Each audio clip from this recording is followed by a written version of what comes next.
Yes, people, welcome back to another episode of Real Ball Talk. Hope everyone is blessed and had a good weekend, and is enjoying the bank holiday. Monday, obviously, it was the Queen's funeral today, so I'm sure some of you may have tuned in for that. But hopefully, most of all, everybody is doing well. Jeff and Rash are on their way, so they'll be on shortly. A little bit of an early show today, given it's bank holiday and it seems like everything's locked off. So we said let's start earlier. But yeah, man, smash the likes, people, as always. Jalo, what are you telling me, my guy? Yeah, but all good, man. All good, man. Been a good weekend, well rested weekend. Tuned into the Queen's funeral today as well. So, yeah, man, just chilling with the family today, relaxing, not doing much really, man. But happy we could do a show today. Hopefully, we could end early, get back to the family and that, and just we will chill, have a good evening. Yeah. No, 100%, man. But yeah, let's get straight into it. Obviously, people subscribe to RBT as well if you're new. And like I said, drop a like on the video. I think Jeff is just jumping in now as well. What are you saying, Jeff? All good, guys. How are you guys, man? Everyone good? Bless, man. Bro, all good, Jeff, man. All good. We're literally just about to kick things off. Uh, there were a few cancellations this weekend with the games, but probably started off with Arsenal going top of the table yesterday, back to the top of the table yesterday. Convincing 3-0 win away to Brentford. I know that whilst the result was easy, whilst the game was easy, I know that beforehand there were some people who thought that Arsenal could drop points because Brentford had looked all right this season, potentially, especially in the forward areas, that looked quite threatening.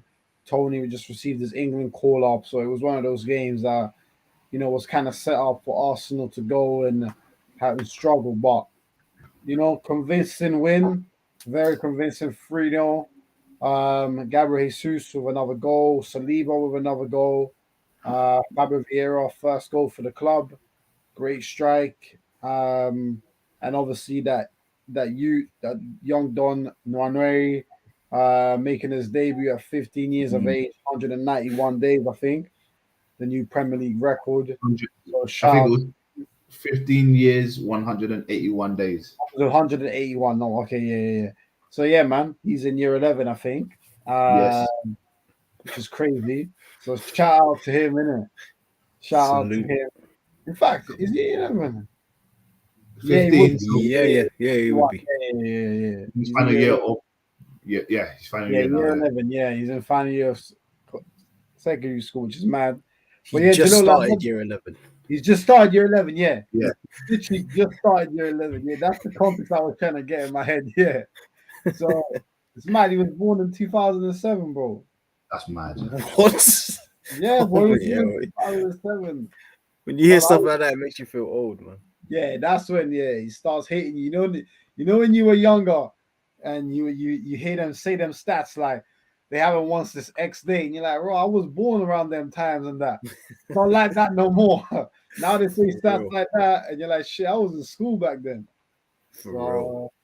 But Jalil, man, obviously we were at football, so we missed the first half. Yeah. But what did you make of the game overall and the nature of the convincing win? Yeah, so we was at ball, man. But I had to get home, watch the second half, but I rewatched the game as well because I always have to dabble in my chats to see what's going on, what's happening and stuff, and I'm seeing a lot of stuff in it. And at first I thought, it was. I think when I initially jumped into the chat, it was 2-0, and that was when our game finished. 2-0, and then as soon as I jumped in, Fabio scored apparently a banger. I was like, I gotta just park the car somewhere before I go, turn on the Sky Sports on the phone and that. And I watched the second half before I got home. Not watching and driving, guys. I parked up. I had a beverage with myself. Nice cold water. I had a couple snacks in the glove box and that. So I was sweet to go. So I just wanted to make sure I caught the end of the game in it.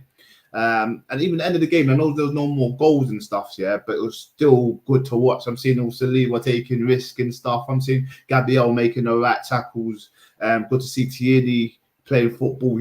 Tierney and Jack is now linking up, and that looks good to me. Ben White seems to have cemented himself as a right back now. at first. He was a centre back. I think he still can do centre back. Don't get me wrong, but I think when you want that reassurance, I think Ben White is the guy for you, and I'm very happy with that.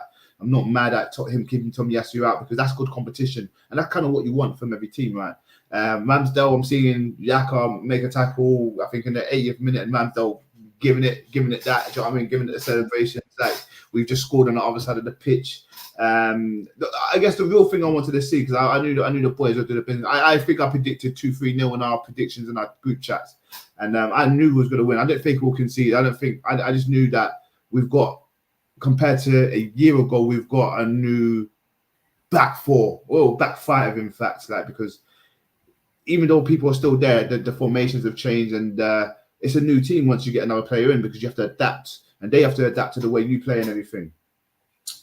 And I was quite impressed with Saliba and Gabriel, how they treated Tony and the other fella, the French fella, I can't remember his name. Yes, him as well. And I was quite impressed because what I saw at the beginning of the season, what they did to United, I was thinking, let's have it. Do you know what I mean? And just before I got into football, I remember all the boys were talking. I sent the link into a few chats in terms of who's playing in what position and stuff, and all the guys weren't playing. And I remember everyone giving their predictions, and one of my boys said, "Oh no, but they've got Tony, man, so we're definitely gonna concede or something." In one of my chats, I was thinking, "You pussy, liven up, man. We've got Saliba and Gabriel, bro. Like I ain't scared. I ain't scared no more. I'm done with this hiding just in case I'm wrong kind of thing. Do you know what I'm saying? Like I knew for a fact. I predicted it about a couple of days ago when our good boy he puts the predictions and make your predictions and everything, and I knew that we'll win. So I haven't seen that. Happy to see Jesus get a goal, use his head. I'm a big fan of headers. Saliba doing the business as well. I'm a big fan of those kind of goals and stuff. Xhaka's like, I remember tuning in and I'm sitting there watching it. I'm on the phone as well and texting, and I can hear something. I'm hearing Xhaka's name being sang. I'm thinking, yeah. Are they talking about my Nigerian brother back? You know what I mean? I don't know what they're talking about. And I can see him smiling, and I see a little message from after the game. Saying thank you to the fans for giving in. And I guess this is the kind of Xhaka that we wanted from the beginning, if that makes sense. This is the one that we've been looking for. Now, is it a credit to Arteta that he's playing him in a less vulnerable position? Because obviously he's a bit deeper. He's not the best at tackling. Most good midfielders ain't the best at tackling. Let's be real, man. You see Thiago, you see Paul Scholes. Not trying to compare him, but people that are normally decent in midfield in terms of attacking and making shit happen, they're normally not the best at tackling. So maybe I've seen that and done it. So, I mean, don't want to spend too much time on this because I know we've got a few games to touch on and everything, and I know we're going to go for the ratings and stuff, but I was really impressed with everyone. Fabio as well. I have to be honest with you boys. I wasn't a fan because I didn't know who he was. I'm not going to sit here and be like, yeah, he plays for Arsenal. He's sick. He's like Bernardo Silva. He's like Silva. I'm not going to do that. I'm not going to jump on that bandwagon. But what I saw from him, I had to watch the game back. First half, he was really quiet. Didn't really see him get to the game. Second half, he just looks apart. After he scored that first goal, I think it was in the 40-something minute. He was active.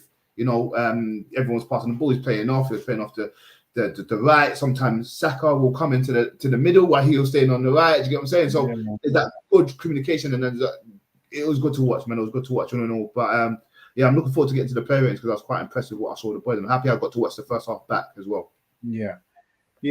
Same. I ended up watching it back too, and obviously big up Theo in the building. Our guy, hope you're blessed, bro. Saying, come on, you Gunners, top of the league. Yeah, but Arsenal going to the international break top. That's a nice and welcome change. Obviously, we know what the game is after the international breaks, the North London derby. So that's going to be a big game. Obviously, Spurs are only 1 point behind. We're going to touch on them next. But yeah, Jeff, I think that point there that Jalil made, like obviously, defense looked solid yesterday. Ben White does look to have cemented himself right back. Partey coming back was massive. It looked like for the balance of the team.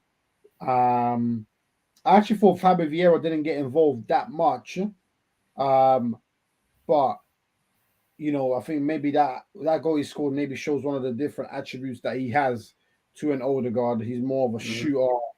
He maybe looks like more of like a shooter/crosser type of cam as opposed to the intricate type that Odegaard is, which is good to have variance.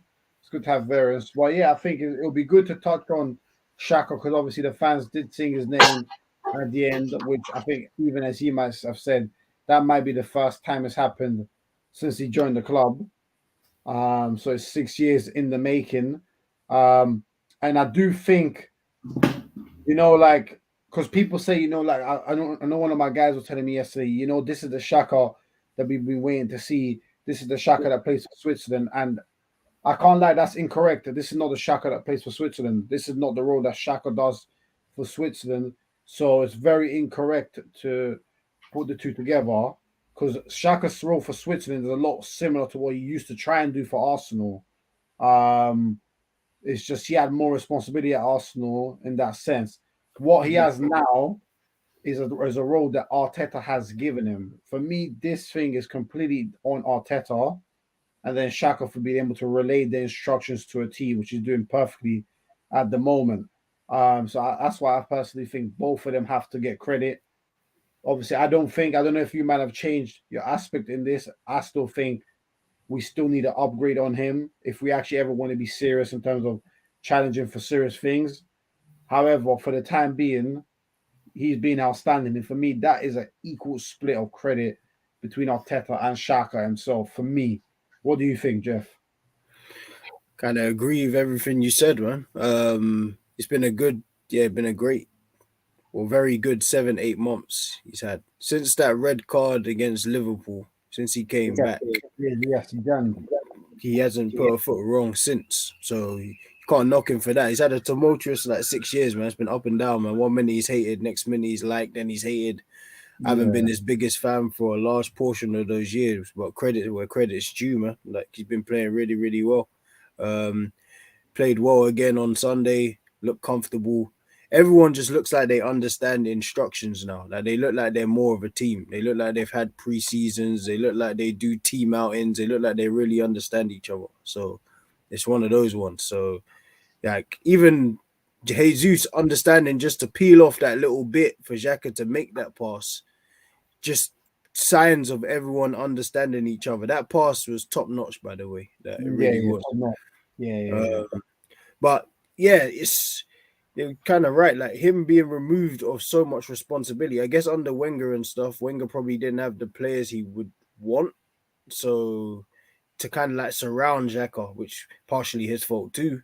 But in that when that happens and Xhaka has too much responsibility, so then we're looking to him to do a lot of things, and unfortunately he's just not that guy. You can't look to him to do everything. But in this new role where you're like an advanced 8 in a way, and you can end up as the furthest player forward, he's looked surprisingly comfortable. We already know he's got a good shot. He's pretty good on the ball. He's pretty comfortable. And in a weird way, he kind of stretches teams unexpectedly because they don't expect him to make those deep runs. Because even though we did it to the tail end of last season, if as a manager for another team, you're not going to set up for Xhaka. You're just not. There's other people in Arsenal you're going to worry about. So he's always going to be that dark horse. And it's helped Zinchenko in coming into the team as well. Tierney, it's always been good when him and Xhaka are on that side. So all in all, it looks good, man. I still would like an upgrade, of course. If we're gonna next season or the season or whenever it is, when we try and knock on the door, which we should be trying to do in the next year or two, then we're gonna need someone else. I'm not mad at Xhaka being a part of the squad, no, at all. That's a more than capable. Because even in saying we need an upgrade, Xhaka should still be playing 30, 40 games a season if we're going to be competing on all fronts. Should be. Because he's more than capable of doing it. So that's a good thing.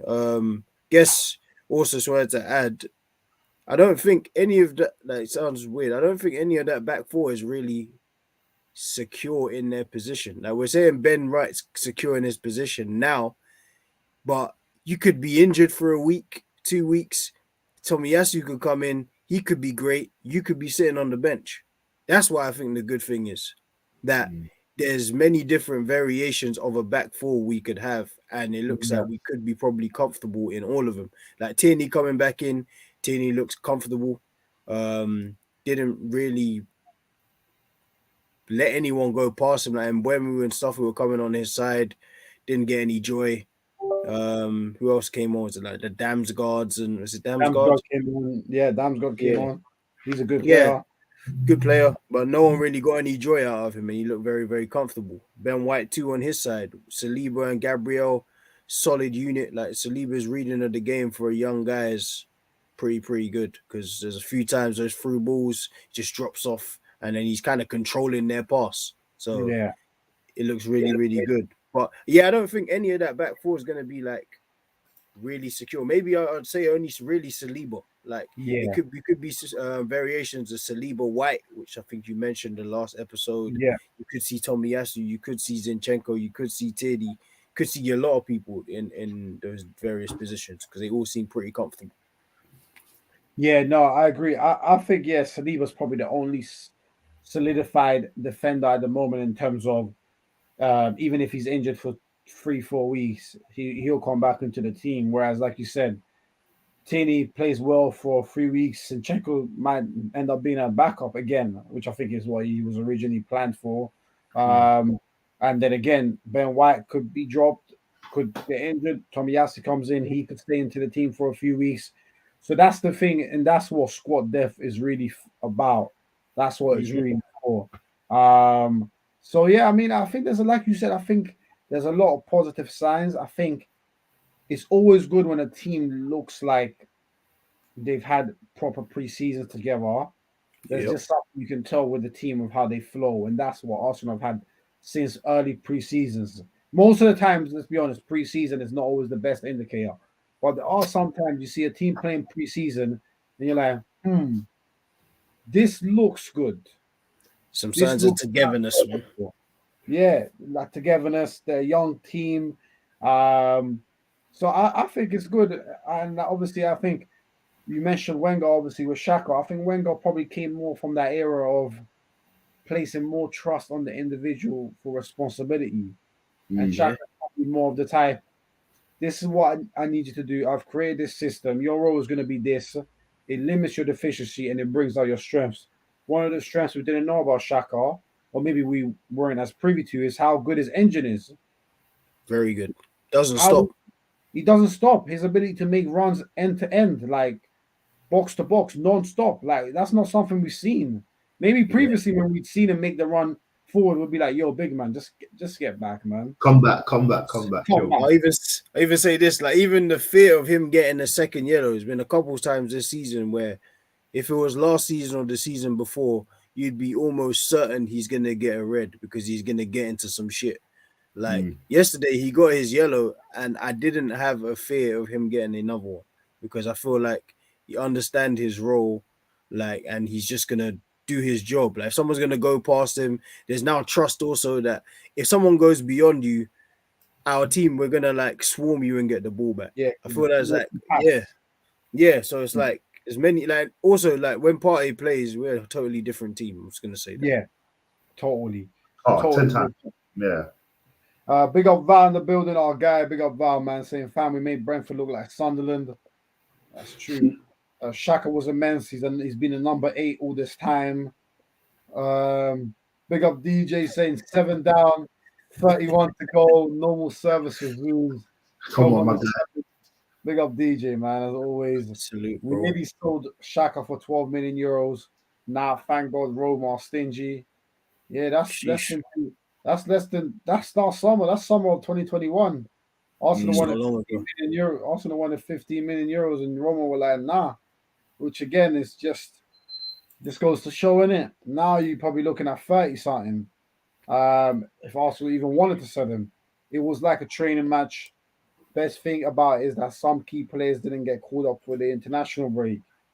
Yeah, so I think Jesus not called up.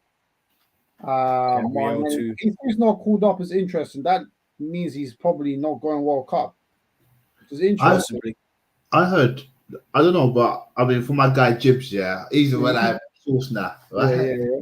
So he's telling me, right? He's telling me that he's asked the Brazilian FA not to include Martial, Gabriel, and Jesus based on the fact that our squad's pretty thin. Now, I heard when we faced Brentford, we only had 14 senior players altogether, all in all, including the bench. So that's only 3 really, and then I think he didn't, because Marquinhos is not included as a senior player, by the way. I don't know if you guys know that, but he's not included as a senior player. Okay, because of his age. Because of his age. And he plays for the under-21s, really. He plays quite frequently for the under-21s, but he's also a starter for us. So I thought he was a senior, so I had to look at it.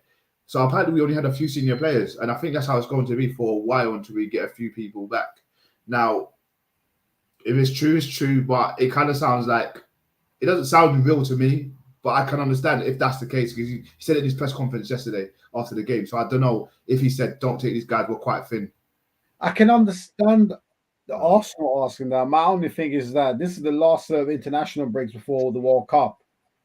These are actually kind of important international breaks to kind of say, it's the most important one.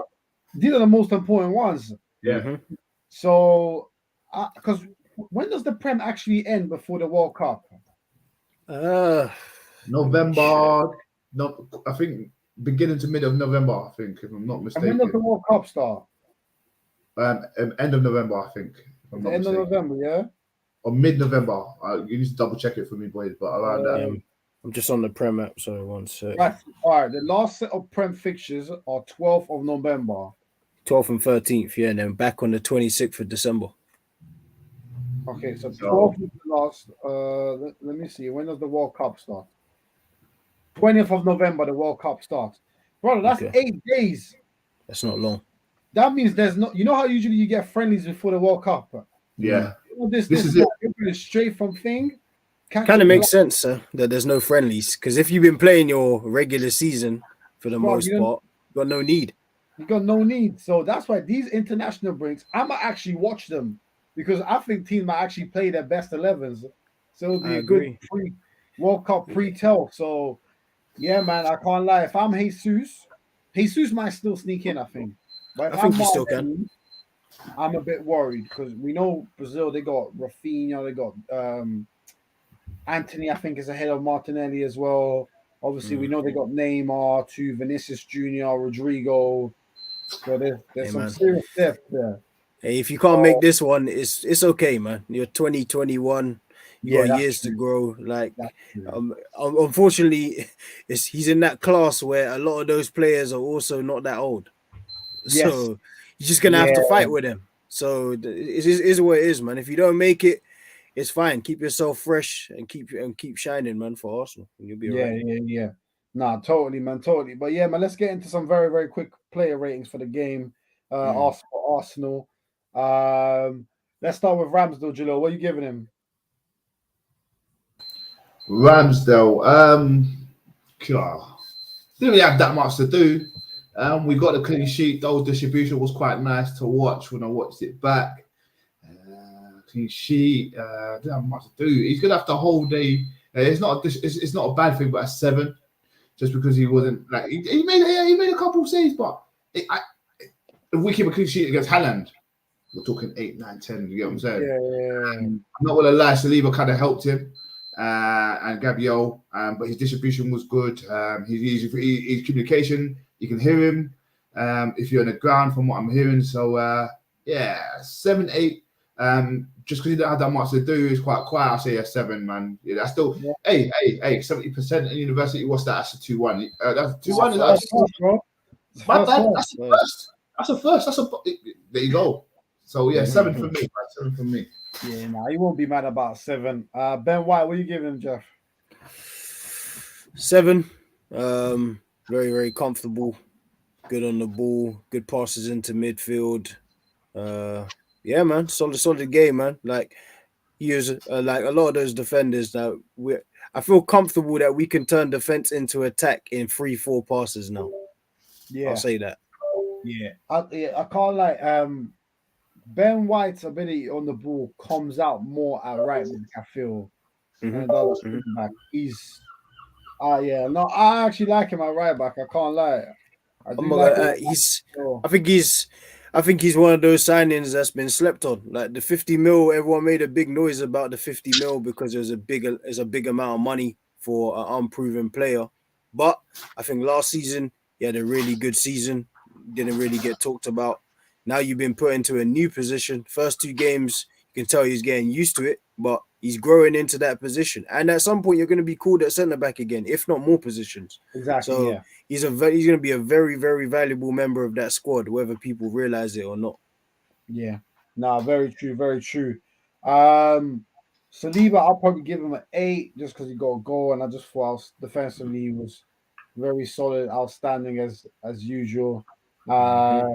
I can't lie. All I'm waiting for now is just to see him sign a new contract, man. I can't. I can't have that guy leave. If he leaves, it's going south again, man. I can't lie, and I know there's some whispers that he's gonna get done. Him, Martinelli, and Saka are all gonna Before get the new signed at year. the same time, and Mm-hmm. Arsenal are gonna do some huge PR thing with it, which yeah, classic Arsenal. But in this case, with Saliba, I don't even mind. He's the one person at the club who can't go. And I'm not gonna lie, if you keep those, that's a potential 300 million in transfers you keep. Because Yes. in a year or two, those could be £100 million players, all three of them, each individually. I think Saliba has definitely 75 80 potential. When you look at some of that Leipzig brother, Chelsea almost signed him for what, 80 m's. They were going to pay 80 m's for him. Which Fofana was one? about 70. You know that Leipzig brother, Gabriel or Oh something? yeah, yeah, yeah, yeah, yeah, He yeah, was yeah. like 80 m's, bro. Don't even know much about him, if I'm honest. Exactly. Like, so Saliba, I've already seen like a few like Madrid people on Twitter saying that, yeah, like Chouameni and Camavinga need to do their thing. They need to start calling Saliba, saying, "Yo, let's build a French squad in Madrid." You know what I'm saying? They need to get this contract agreed, man. I can't lie. They do. But Mm. either way, Saliba's the type that maybe one day he might play for Madrid, but because he's so young, if he leaves when he's 26 and after giving Arsenal what 5 6 years of top class service, and we set him in 6 years for ATMs, I won't be too mad at that. Yeah, I'll be honest. I could see maybe Saka leaving later in life, Martinelli leaving later in life, and Saliba leaving later in life. You can't really stop that, but you just got to delay it as much as possible. So, Yeah. whilst we're building and we can put real money into this team, so if they do go, you have money from the Champions League, Premier Leagues, whatever, and their sales, then you can replace them easier. Yeah, exactly that, man. It's about, if they're not going to stay, at least retain him as an asset, which is what Arsenal Facts. have not done for years, man. So hopefully they get that contract done. Mm-hmm. Gabriel Jalil. Yeah, he's gonna have to hold a 7 from me as well. Done well, done better than before. Dealt with it aerially. Good getting better distribution now as well. Likes to travel with the ball. Seen it from Ben White doing it and Saliba. He's like, oh, car. I've got to keep up the fellas. I've got to keep up the boys. Otherwise, I get behind. So yeah, it's good to see that he's trying these things. And yeah, I ain't got nothing negative to say about the geezer today, which is good. So yeah, hope you can hold a 7 as well. Okay, so no more 7 for him. Tinny, Jeff. 7, comfortable. Dealt with the threats that he had pretty well. Looked pretty decent on the ball. Made the right decisions. Wasn't just getting to the byline and just sending any cross in the box. It was more thoughtful. So yeah, 7. Yeah, I think that's fair. I would give Partey a 7 as well. Maybe close to an 8, just because the balance that he brings to the team Different. uh, is different. I think one of the best things about Partey that's underestimated is his ability to receive the ball and play the pass first time.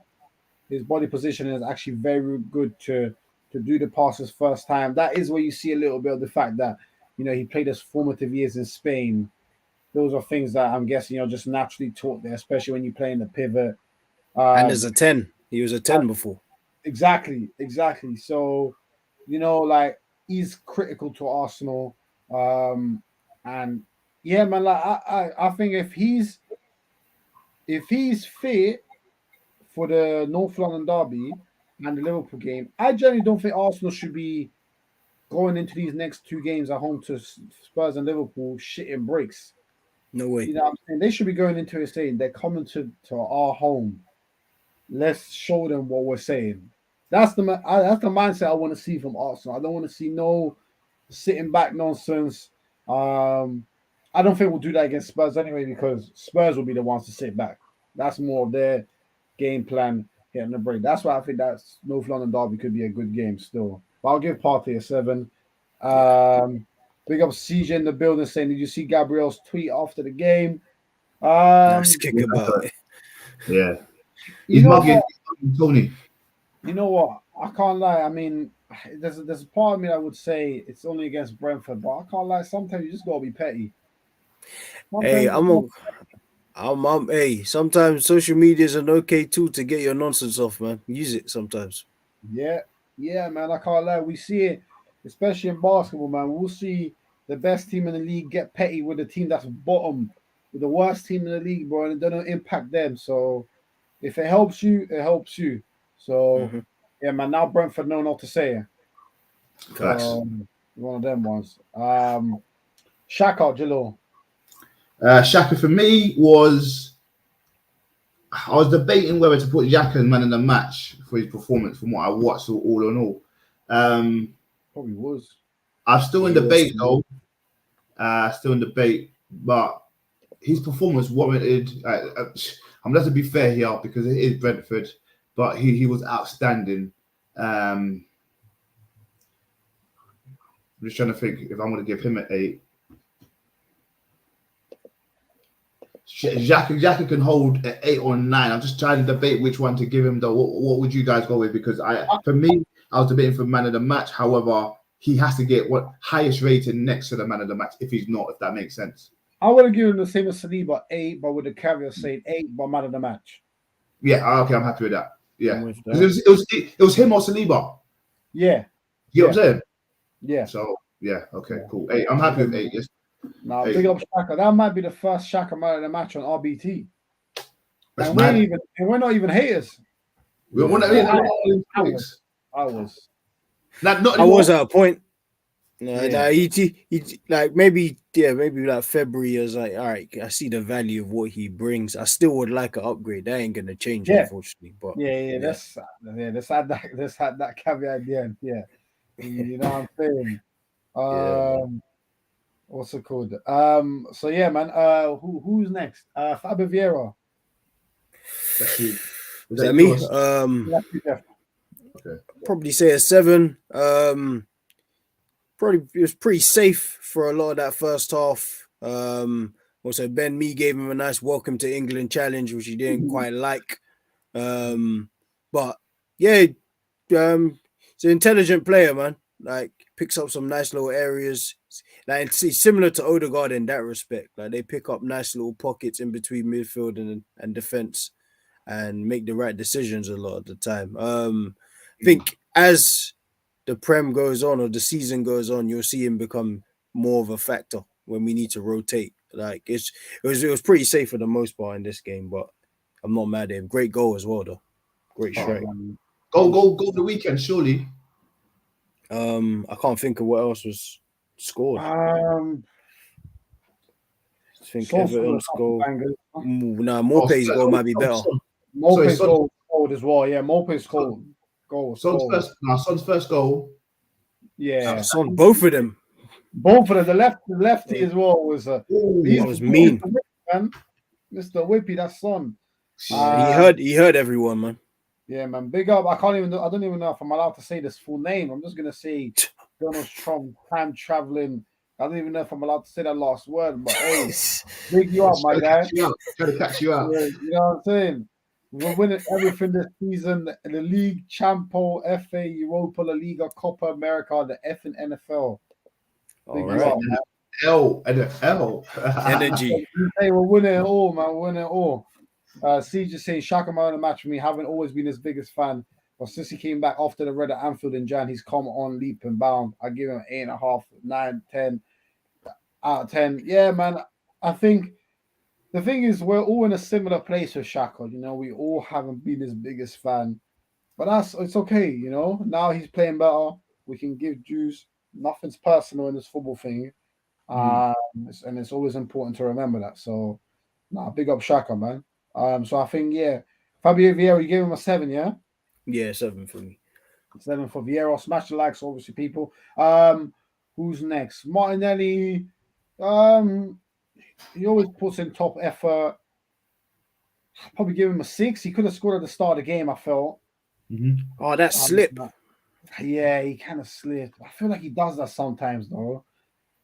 Still, he plays so fast paced, man. Sometimes, yeah. So it's like you could see if you're making that run, you should know that play is coming. So by the time the ball gets you should be naturally a little bit more relaxed. But he felt like it just feels rushed with him sometimes. So I'll give him a 6, but that's not saying you were bad. It's just saying you had an okay game. And that's it. I think I'll give him a 6. Big up our guy Ibby. Hope you're doing well, man. What gives me belief more than the wins themselves, honestly, is that every single game this season, we know exactly how we want to play and keep trying to play to that standard.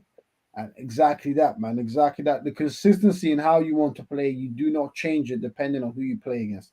Obviously, you adapt for different team strengths. Like even you see City do it small this season, where there are times where they actually retreat and have less of the ball in certain periods because that makes them more of a counter-attack threat because that's another avenue that you can get out Haaland's strengths. So it's about adapting small bursts, but overall City still dominate the play.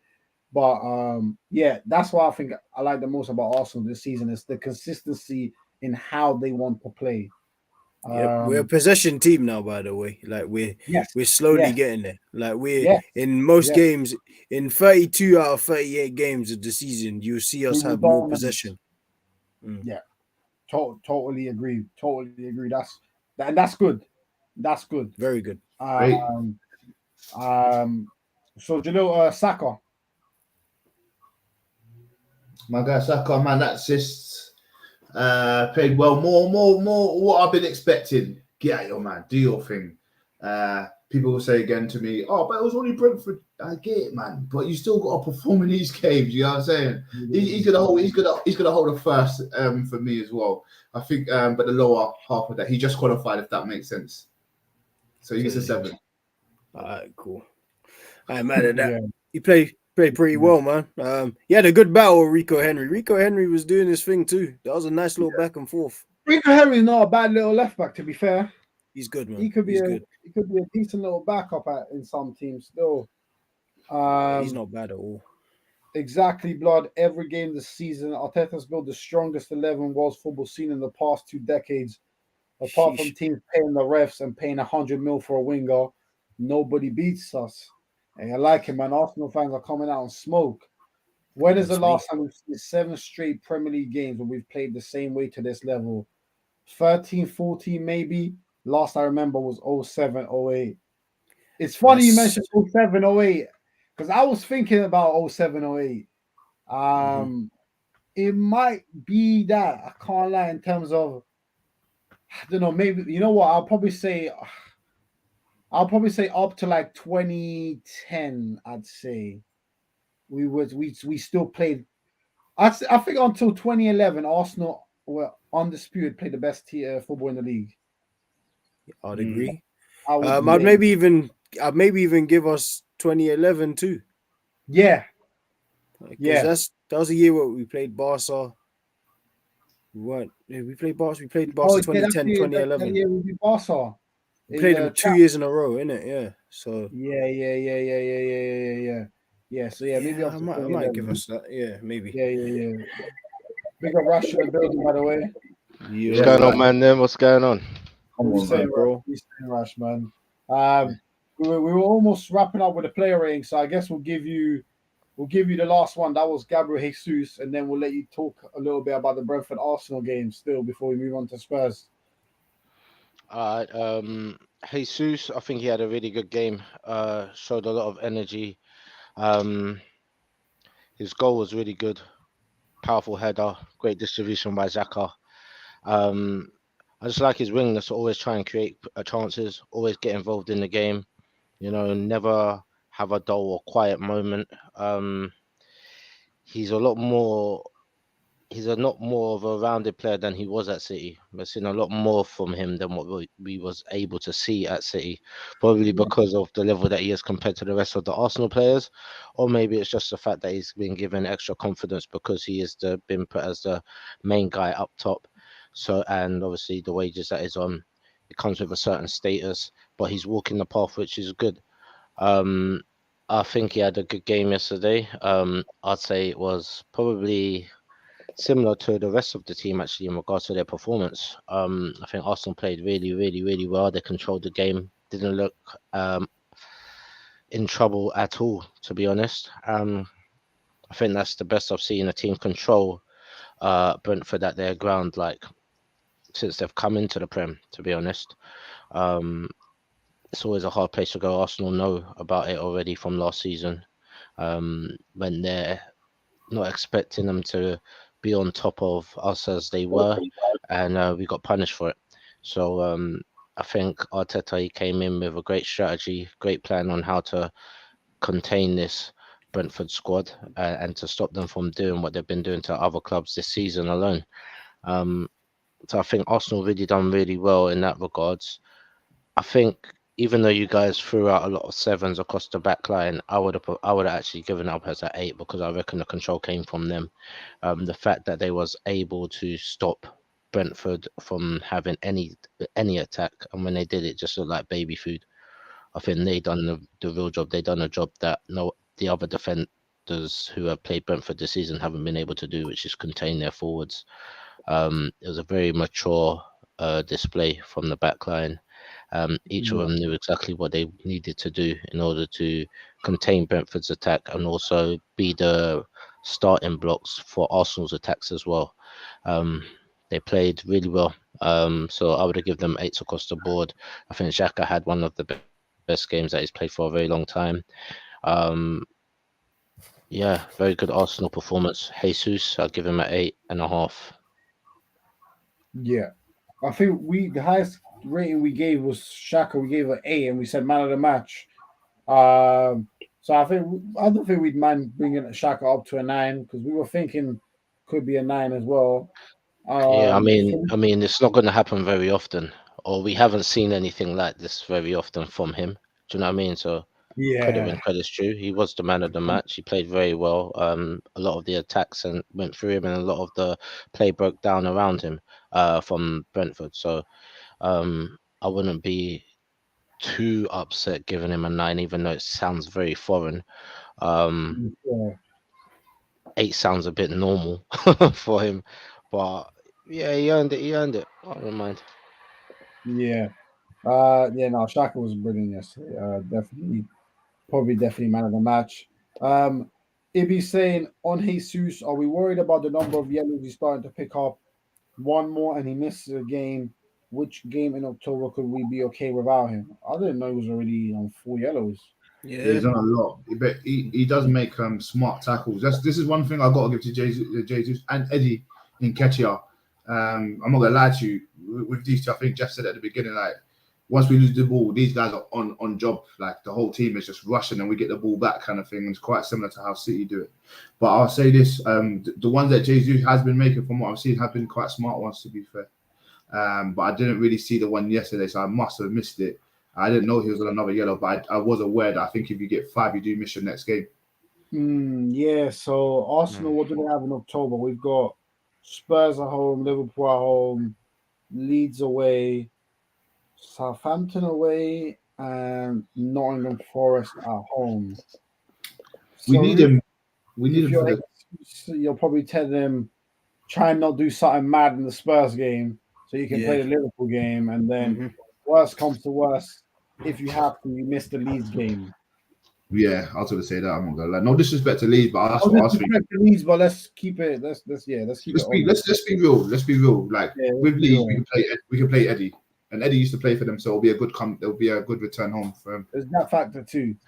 I think CJ saying I think a stat came out that was Brentford's biggest home loss in a decade, I believe. Yeah, they never really got even pammed up. By City or Liverpool, isn't it? Yeah. And Spurs and Pool guaranteed 6 points right there. Hey, we hope so. I like Hey, this guy. I like this guy. I like your energy. I like your energy. Yeah, I like it. I like it. I like it. Donald Trump's time traveler. Yeah, that's what we'll call him, man. Big him up. Yeah. I know if Jesus, I love Jesus. If I had a computer, I'd say he needs to try and stay in the box a little more because he's such a threat when he's in there. Yeah, I Same think thing that's Jimmy Floyd said, man. Jimmy Floyd was on him about that. yeah, Mm. It's true though, because there was a lot of the attack where he might have started off him with the build up, but by the time it got to the box, he was outside the box still. He wasn't even in there. Exactly, yeah. But hey, he got his goal yesterday where he needed to. Good peel off. Mhm. Not gonna lie, he potentially should have had 3.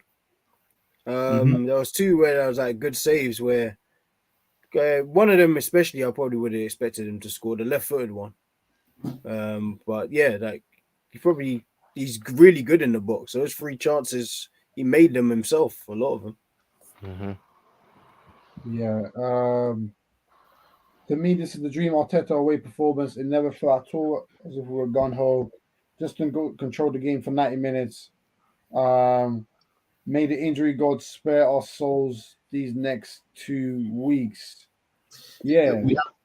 We have got a massive injury issue of injury, and that might be due to not having enough in the squad. But I'm aware why Edu and Arteta didn't want to go out there and just sign anybody. But when you come to think of it, especially with Brentford going away, we had a few senior players on the bench, which was quite not worrying because, like, as you can see from the comments, have been saying it was a training ground, and even Gabriel saying a nice kick about the boys and that. And I do feel like we do need a bit more just in case, because if Party goes again, that's worrying because him coming back was amazing. One of the back 4, I mean, I understand what Jeff's saying, no one's got there cemented, but I think that's our best back 4. Tierney, like Zinchenko, don't get me wrong, he's good in terms of attacking, but I think if we want a solid base in defense going away from home all the time, that's the best back 4 I want to see. Not the time yesterday, I want to see. Like Ben White is there, his IQ is amazing and stuff, and then obviously Saliba and Gabriel complement each other. So when it comes to injuries, it is for me, I do get a bit worried. I'm not going to sit here and chat shit. I do get worried. Yeah. And by the way, it looks like Donald Trump's time traveler did us all. He said, "Come on, you Spurs." So Wait, what? Is that Jesse? Wait, what? Hey, big him up, man. I rate him still. That's great play, man.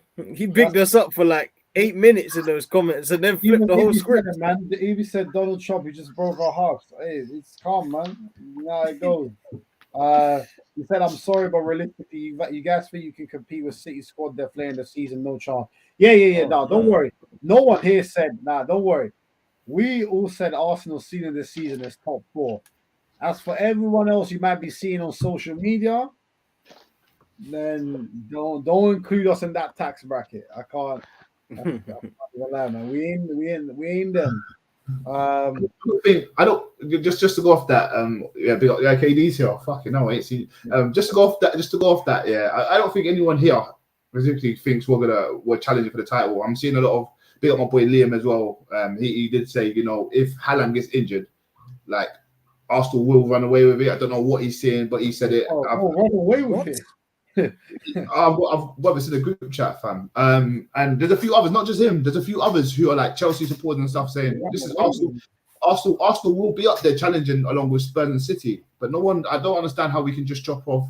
Funny, KD's comment. How we can drop off Chelsea and Liverpool like from the race. And even if we're being honest, like United, now I still think we're going to get in top 4. I even think we might have a chance of getting top 3. That's my opinion. Yeah, I'm changing my mind every time the game goes. But challenging. Well, please don't put that in our mouths. No one here. I don't think I can speak for the boys. I don't think anybody. Jedi mind trick, man. Forget it, man. Those exactly. Those people are fans of other clubs. Always be like, yeah, Arsenal can do it. They can actually challenge for the title. And then when we flop, new Arsenal fans are gassed. Look at you guys thinking you could challenge for the title. This time Jedi mind trick. It was just them. It was you that told me that. They're trying to make me an AFTV fan, boy. Yeah. Big up KD in the building. Hope you're good, my guy. Saying thoughts on Cody being picked over Ben White. Harry Maguire was picked, so let's just leave it at that. Listen, I'm just saying none of those guys should be picked over Benny Blanco, bro. Yeah, them men there Benny haven't had Blanco. a good start to this season at all. Not like Ben White. He's shown that he can be versatile.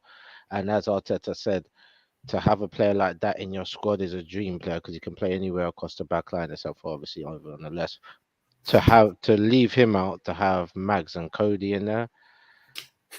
I've been saying for a long time he should get Southgate out of this thing, really, but that man they ain't up for the job. You know what I'm saying?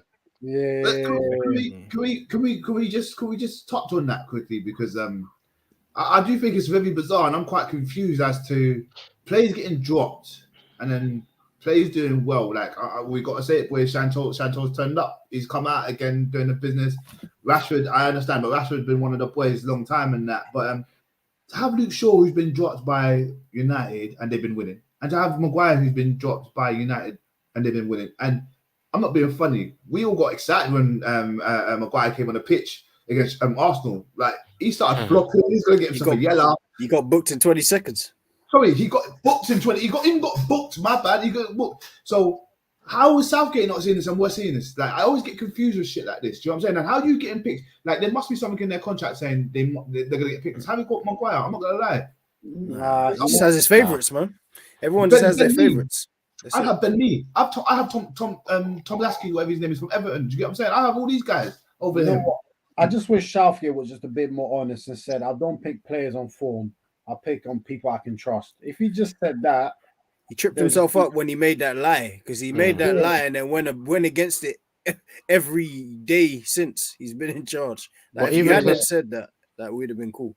It's just mad because even on players that you can trust, like what, trust with your car keys or like what, leave your beverage with them and go to the toilet? Like, what are you talking about? I can't trust him with the back line. I can't trust him with man running at him with the ball. He just has favorites. That's all. Like if you say Maguire's your favorite and Shaw's your favorite, hey, like you're living off Shaw's goal in a Euro final and Maguire's performance during that tournament, so be it, my guy. But just be honest. Stop lying. Yeah, be honest. Don't be saying that crap, man. Southgate's best trick, to be honest, is putting Walker as like part of a back three so that he can recover everything using his pace. Yeah, cheat code, because he's a cheat code. As soon as that goes, England are done. To be honest, I actually think, obviously, we're going to do lots of World Cup shows and we're going to do predictions. I actually don't think England are going to do well at this World Cup. Hey, man. I'm not an England fan, but hey, you know what I did? I put a bet on the Euros for England to go out. I'll be doing the same thing again. Yeah, I'll be putting a bet on England to win the World Cup. So let's see how that goes. Yeah, you're going to be a millionaire. Yeah, just don't put a lot on it still. Yeah, don't put your life savings, man. Don't think my missus will let me more than 10 have you showed anyone your St. George's flag tat?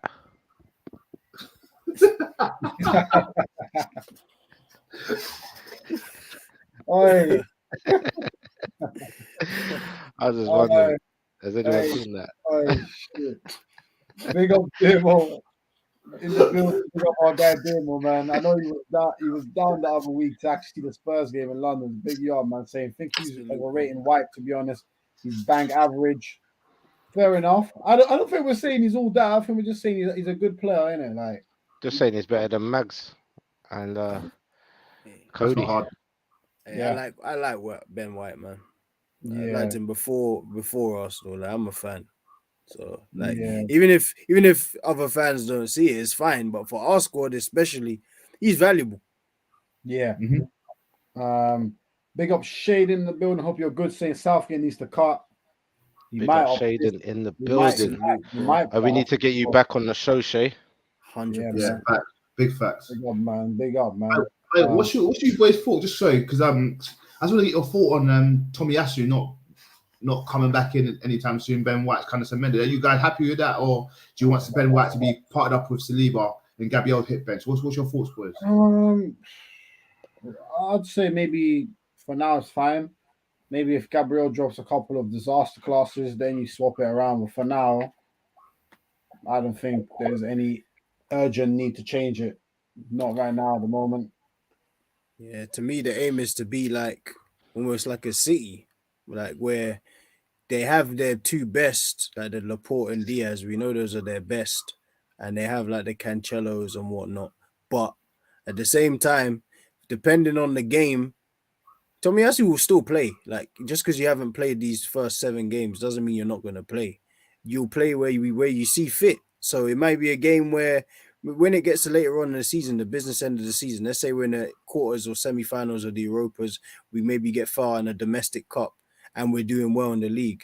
You will see Tomiyasu play more games because he's more than able to start and be a more than solid first sub. So Yeah. in games like that, you will see rotation. You will see maybe even a Jesus might drop to the bench and Ketia might start. Like, everyone's gonna get their shot, I think. Yeah, everyone will get a chance this season, man. Big up, Ib. We got 12 people in the building, by the way. Smash the likes, everyone. And subscribe if you're new to RBT. Make sure everyone smash the likes. Ib said Walker's highly rated, but I still don't think he gets enough credit, if that makes sense. He's insane. I think I know what you mean. His recovery pace is incredible, I think. And that's where he does save Man City and England a lot. So yeah, I think there's still that mindset that Walker that makes mistake defensively, which he does, but his pace is ridiculous and he does bail out a lot of teams. Okay, but let's not lie, that little midget Martinez locked you guys the F up. Hey, Donald Trump, time traveler, I can't lie, you need to clear something up for me. Who do you support? Because I This think guy's the a chat's trick supposed star. to know who you support, isn't it? Is it Spurs? Is it United? Is it Arsenal? We want to know, who do you support? I love comments. I love comments like that because people seem to forget there's no return fixtures in this league. We've got to play everyone twice, regardless.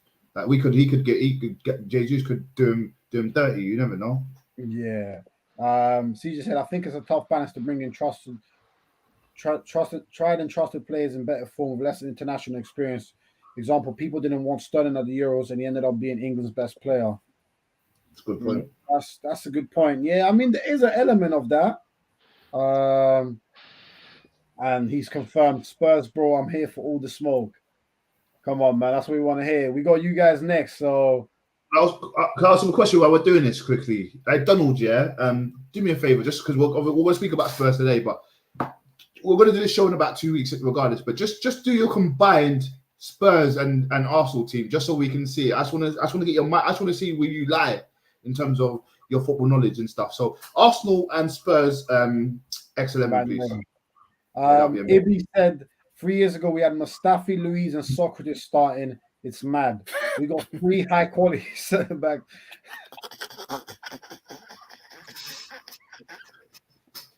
What was the name that was Mustafi? Oh, Scrotum Mustafi. I'm not calling him by his correct name. No, you know what is bad? I'm sure didn't his contract just get terminated somewhere else? Levante. Yeah. Oh my god, he went from Schalke to Levante. Now who's he at now? Let's see. Was he not at Olympiacos? Nah, Look at this. We don't even know where he is. This is mad. Look, because he plays for. Oh no, he's still at Levante in the second division. Second division, Segunda division. Goodness me. We spent 34 million pounds on Scrotum Mustafi. Yeah, he's now in League 2 of Spain. Did you call him Scrotum? Yeah. I'm not calling him by his correct name. That guy used to slide tackle O2 and nitrogen on a regular basis. Like no player around. He's just slide tackling. He was a player. He was, man. Oh my god. But let's move on to Spurs because obviously they battered Leicester 6-2. I don't think it was a 6-2 game. I hope Donald Trump's time travel doesn't kill me. I don't think it was. I think Spurs deserve to win in the end because Leicester can't defend to save their life, especially set pieces. Just I don't even know what to do. Awful. But Son came on to get a hat-trick in 30 minutes off the bench to get himself up and running for the season. So yeah, Jalil, what do you make of Spurs? And also someone was saying that Son might be the biggest purple patch merchant in Prem history. Do you think he's up there in terms of guys that when they get to a purple patch? Yeah, it's another new one, Jeff. Yeah. Purple patch merchant. Yeah. What does that even mean? I need to get So on social media. I have no idea what this is. Everything in bunches. So you have 10 games of being absolute crap, 10 games where you're outstanding, then 10 games again where you're crap. They're saying Son is always like that, just constant. But when he's hot, he'll bang in like 2 or 3 a game, and obviously that will inflate his stats. So that is the definition of purple patch merchant. So I just wanted to get your thoughts, Jalo. Is Son a purple patch merchant? No. If we're talking about specifically just stats, I can see why they say it. I'm going to see him like, oh, they're chatting this. Because he doesn't get numbers every game, but he does play well most games. I know he's been on a drought, but is that a reason to drop him? He ain't scoring. Yes, that is a reason to be dropped and put on a bench. But you could just tell he was sitting on the bench. Cam went to him at least 14 times when he was on the bench in that game. So he hasn't scored in 8 games or something, or since last season or whatever it may be. I did think he'll come on and score and get himself back into the team. I knew they couldn't do without him for a long time. But it's not just Son though, man. It's their whole team, man. I mean, I'm not sure if you guys got a chance to look at it, but Sanchez's tackle was amazing. What that gave away the pen? That guy, man. Yeah, he's another one, man. He was a prodigy at Ajax. Imagine that. That's bad. I'm sure he's got worse over the years. He was better when he was him. When he was with De Ligt, them two were okay. As soon as he came to Spurs, he's been an abomination ever since. Oh, he's bad, man. He's bad. I mean, Spurs will do that to you. I mean, Jose's won a title at every club other than Spurs, so that crosses that his thing. So yeah, Spurs will do that to you, to be fair. But other than that, man, the whole team played pretty well, man. Playing the 3 at the back is going to be quite difficult to beat. I know they did 2 at the start, but then they went to a 3. But it's going to be quite difficult to beat. 2 in the midfield, Holberg and is it Bentancur? Bentancur. Yeah, he's quite. He presses, isn't it? He got Ndidi on the ropes for that guy. And he thought, let me slide it into someone. He said, nah, let me get one for myself because we've got to be real here, man. He's a decent player, man. So that game in a couple of weeks is going to be vital. But I always knew Spurs were going to win that game, man. You know, Madison scoring that goal, quite a decent goal, and you know, that penalty from Tillemans was nice, went the same way. Looks like Clarice was still drinking, but other than that, man, it was a decent game. It was taking bad shots at sobriety, bro. He drinks when he wants.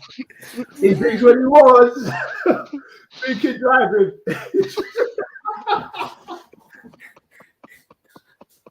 I'm sorry, sir.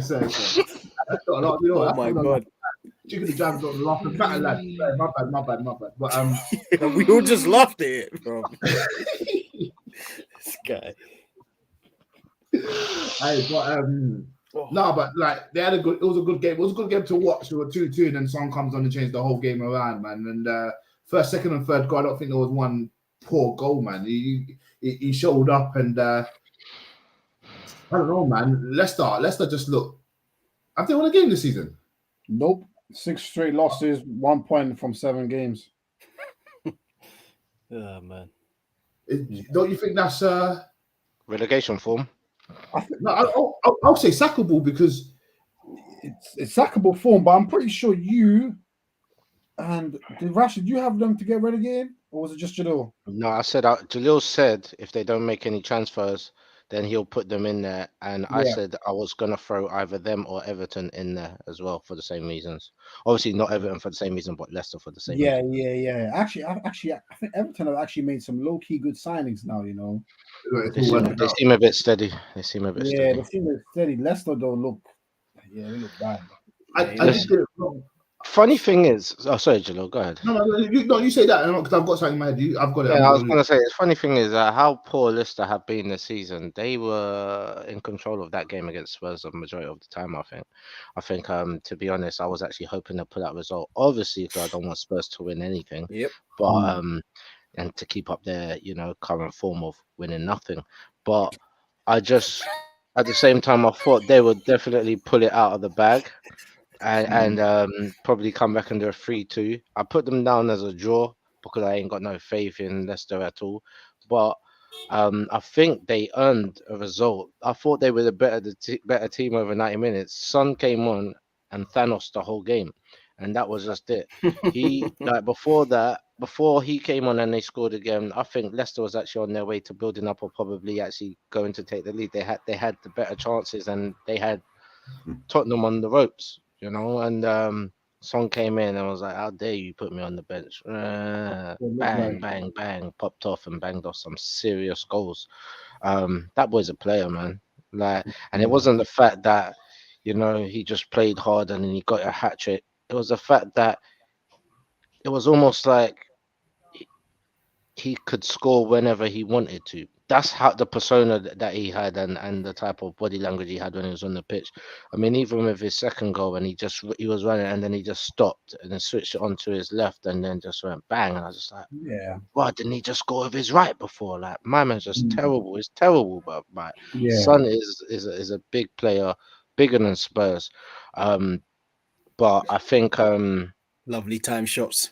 Yeah, you love it, innit? Every 45 seconds. You know what I'm saying? I think Kane started well. It's good. Usually he's the one who slacks at the beginning of the season. Doesn't really pop off any goals until October, but he started the season quite well. Richarlison, I don't give a shit, is a joke. Yeah, that guy is a joke, bro. Yeah, even though he's been playing like high energy, high intensity for Tottenham and everything like that, that guy is a joke. Yeah, and it's gonna get exposed when he doesn't get a call for the starting lineup in the next couple of weeks because, like, okay, you bang 2 goals in the champs, man. You're not about this stuff. You don't do this thing in the Prem. I don't really rate you too much. You know what I'm trying to say? So I think it's gonna be Kulusevski, Son, and Kane to head the majority of this season for Spurs. But yeah, man. All that jazz about Spurs probably like winning the title this year and all that stuff, man. That's just gas. Yeah. I was just going to read out some comments, Jalil, before coming back to you because I've come through. I'm going to draft one and I'll send it in the chat on your next live. I think it's closed, though. Maybe 6 out of your 11 for you lot right now. That's very 6. That's a lot. Yeah, that's very fair. Wow. Big up Oluwase. Hope I pronounced that right, my guy. I bet you guys some same starting lineup against Tottenham. We Arsenal win the North London derby on the 1st of October. Hey, we'll see, my guy. We'll see. Fingers crossed. Sure. I don't think there's anything wrong with that, though. What does that even mean? I think purple. I even think that's a purple patch merchant. Big up, Rich. Hope you're good, bro. Saying I'll take Son at Arsenal. Me too. I think everyone still would. Twitter be making up new phrases. Next thing they'll be calling Haaland a goal merchant. Does nothing but scores goals. That's probably already started. That's started. That's a problem.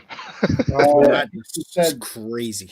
See, the man said purple pack merchant. I'm dying. Who comes up with these? He's just a streaky player who's world class on his day. That's interesting. So that's a different debate whether Son's world class or not. I think most people would say he is. Always wanted Son at Arsenal. They're going for, I think, 20M, maybe less. Son and Kane are so clinical that doesn't even matter if they don't play the most attractive football. And that's exactly it, man. That's what kind of Conte relies on a little bit. Spurs' clinical edge. I just love Spurs being in a golden era and still not winning anything. It's the history of the Tottenham. As Chiellini once said. Fun fact, I think it was when the Queen came to her throne that Spurs won the season that year. Is that actually true? Yeah, I think so, yeah. It's like 1960, 1961. They last won a league. So like it's not far off. Yeah. Boy, Leicester have been posting stuff last season. I think the nail in the coffin was letting Schmeichel go. I mean, we got to talk about Ward. Disclaimer, let's say this. Danny Ward stinks. Yeah. He is useless. Now, you know, I know he's bad because he unsettles everyone around him. Like, I think it was like a few games ago. Yeah, he had the ball at the back and he was dilly dallying, and then Dilly just started shouting at him. Nah, you know how peak it is when your keeper is bad on his feet and with his hands. Brother, just call the game off, bro. He stinks. Now, Jalil says that Lloris has a drinking problem. Let's switch the focus to him. What's he going through? He's on something. My God. Man's going through hardships. Yeah, no, the cost of living crisis aside, it's hitting him hard. Like the way it's hitting us. Like he's Man's going having through trouble. divorce, losing the kids and that. Bro, something's happening because he is bad. Like he's really bad. He's a lot of the reason why they probably conceded 6 and why they conceded so much. He just does nothing in goal. I mean, it's 6 against Spurs, 5 against Brighton, 4 against Arsenal, 2 against brother. They're just getting Pam left and right, fam. And his positioning is mad. Like half the shot he's let in, he's dived the opposite way. And he stands there. At least he stands there. No, but bro, do you see Bentancur's goal? Like he was nowhere near it. Like it was a good finish, but why? It's your side. Why are you nowhere near the shot, brother? I don't get why he wasn't. Schmeichel wasn't replaced properly, bro. That's a different question, man. That's a different question. Big up Stu in the building, being a guy, my guy. Good to see you saying. Can we take a mention that Ten Hag gets rid of 2 obese United defenders, Paul Maguire, whose BMI is IQ? Something McTominay and Fred don't have to screen fatties. Oh my God, the chat is on smoke. Oi, the chat is coming on. I don't think you clocked. Go back to his thing. I don't think you clocked what he done. Wait, go back. The 2 men at the bottom. Yeah. He said, "Can it be me clock? If you know, I'm gonna say it." We'll leave that for another day. We'll leave that for another day. 20 people in the building. Smash the likes, everyone. If you're new to RBT, subscribe. I wonder what those offenders be thinking as a shot goes past them and they have to turn around to see Danny Ward flying at you. They're probably preparing for kickoff. They're killing them, boy. But I'll say this just before that one quickly, John. Just before you read that one, that was one of the reasons why I thought, not that they'll get relegated, but why I thought Rodgers would potentially be the first manager out of here. And with a record like this, I'm surprised he's not out of here by now, because unless the board backs all these people leaving and you're not bringing anyone, great, Yeah, 100%, man. I think Rodgers will get sacked soon, to be honest. Furthermore, the 150 rated midfielder Rice provided a beautiful dummy for Mope's goal on Sunday. The overweight Gammon torch has passed from the right. Gammon torch. Oh my God. This is mad. Killing them. He is roasting. He's roasting them, bro. We need backup for our keeper. Turner is sus. Yeah, I heard this. I haven't seen it though. He played one game in that Europa League or something. He looked a bit mad, but he didn't. He wasn't Runnerson, man. Yeah, or Runnerson, like he I don't know. He might be working with William Hill. Like, I wouldn't be surprised if he's retired. He definitely made 6 figures off that last thing he did against Liverpool. He's out of there. He's like definitely 400k up, and he's gone back to a regular job. Bro, Randerson is that guy who never got picked to play for any team and just said, "Hey, can I play?" And they say, "Yeah, do you want to go and go then?" And he's like, "That's how his goalkeeper career started." I'll do it. Speaking of bad keepers, I want to play, but not in goal, man. You didn't touch on this. Guess who's back in the league? Yeah, you guessed it. Karius. He's Karius. Back. Shout out, man, like Karius. Return of the crack. Nah, actually, you know what? That's when you think, yeah. The what? The Back worst like crack. Part 2. Shout out my guy Karius.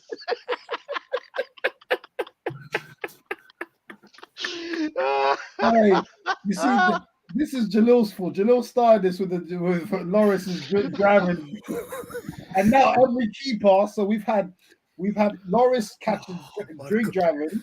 We've had then Danny Ward going through a divorce and losing his kids. Runnelson's doing bets with William Hill, and now Karras doing crack. Who lost their kids?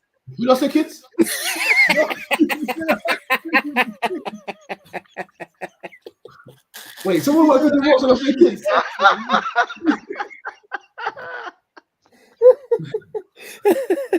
Oh, Actually, yo, shout out to Danny Wood, but we don't try to bring no bad luck in your life, bro. We don't try to bring no bad luck in your life, bro. We hope Just everything get your goes shit well. together, man. Yeah, pretty much. For your I'll wife tell you what. leaves you and shit. shit. Oh, shit. Do you know what? I know I don't want to be part of this show. I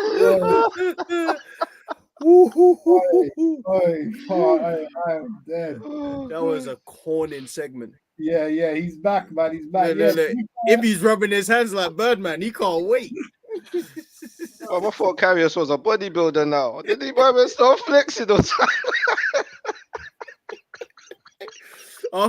After he made a side bet with Bell, when Bell was playing golf in Spain, guess who benefited of at least 3 of those paychecks? You guessed it, Lloris Karius.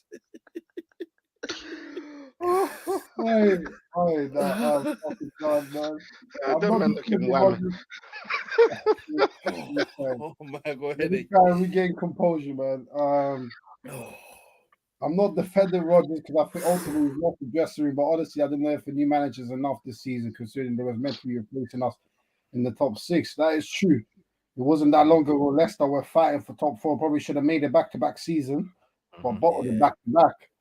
I'm not gonna lie. Rodgers made mistakes. Don't get me wrong, because they could have got top 4 twice. But the real thing is the owners, since I don't want to pronounce his name wrong, but since the owner passed, they don't really want putting money in. Yeah. It's over. Like that project is kind of over. That owner was driving all of the investment, and now he's gone. I think they're kind of like onto the next business. Yeah, it might be some of that. I mean, they still have a more than good enough team not to be fighting relegation, though. No, they shouldn't. They should never be there. They should never be there. It reminds me of do you remember when Portsmouth had that good season? I mean, had that good team, man, and they still got relegated. They were full of gems. Hey, Leicester aren't the only cause for concern. I'll say that. West Ham have invested heavily.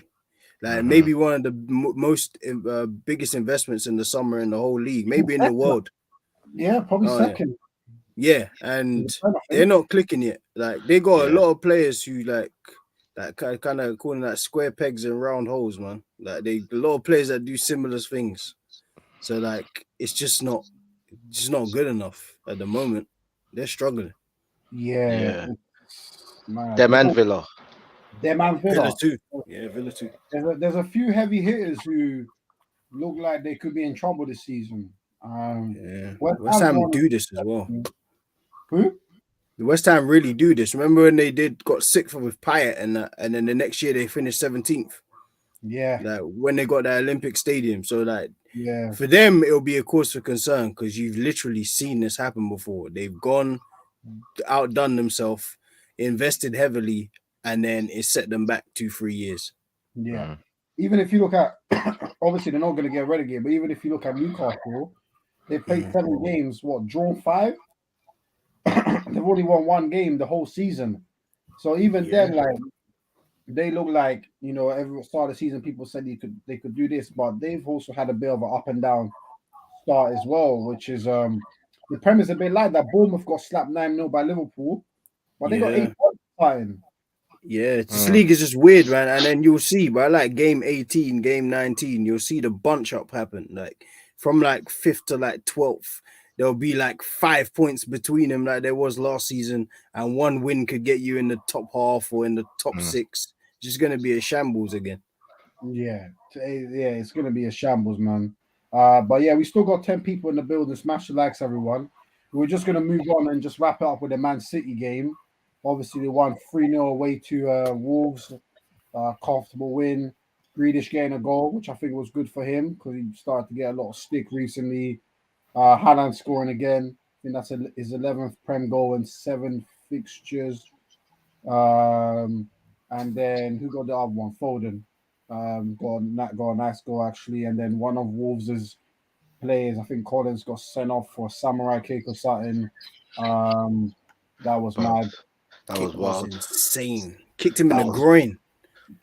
wild. See, I thought when I first saw it, I thought it was in the belly. I was like, my man is moving mad. But Bro, it's, the it's, challenge, it's just as bad anyway. the Yeah. challenge was crazy. As someone who Um, likes to make those kind of aggressive challenges, I know what happened there. He wanted to hurt him. He didn't mean to actually kick him that hard, though. exactly. Yeah. You know when you want to get through, you want to go through someone, but then when it actually happens, you don't execute around. You're like, shit. Yeah, And I've then, done that before. Don't worry. I sympathize with Nathan Collins. Jeff's a yeah, nuisance, man. I said, yeah. someone who knows how he does it. Producer. But yeah, man, just talking quickly about Man City, like I personally don't think they're playing as well this season as they have in previous years, but they seem more efficient to me, and that might be partly due to Haaland. What do you think about that, Judo? Yeah, I got to agree with you 100%. Last year, they didn't really need a striker, but they needed a striker, if that made sense. Just need someone to finish it off, man. Like, you can tell from last year, there was a few games, if they had someone who could just tap it in, like Haaland's doing. Obviously, he's not tapping, but he's scoring good goals. He scored with his right foot on his weaker foot the other day. But if they had someone who was there in the box all the time, who can cause defense nonsense and stuff, then yeah, 100%. But yeah, this year they're going to be a force to reckon with. And I'll say this, I'll say this from my chest, to be fair. I haven't really seen the other geezer from Argentina. What's his name? Alvarez. Alvarez, yeah. Alvarez, I haven't really seen him too much of him, but he still looks dangerous, and he hasn't really got a proper run out. He's a Now, good player. I heard that he can play on the wing and up top, so the games where Haaland needs to be rested, then he can potentially come in. But I want to say this as well about Griezmann as well. Grealish, I'm about to say Griezmann, I was flipping over one. Grealish, I think that was his best game in a City shirt for a while, man. I feel like he fit in pretty well. The front three actually even folded. He played really well. Him flicking it on to De Bruyne and Bruyne getting that.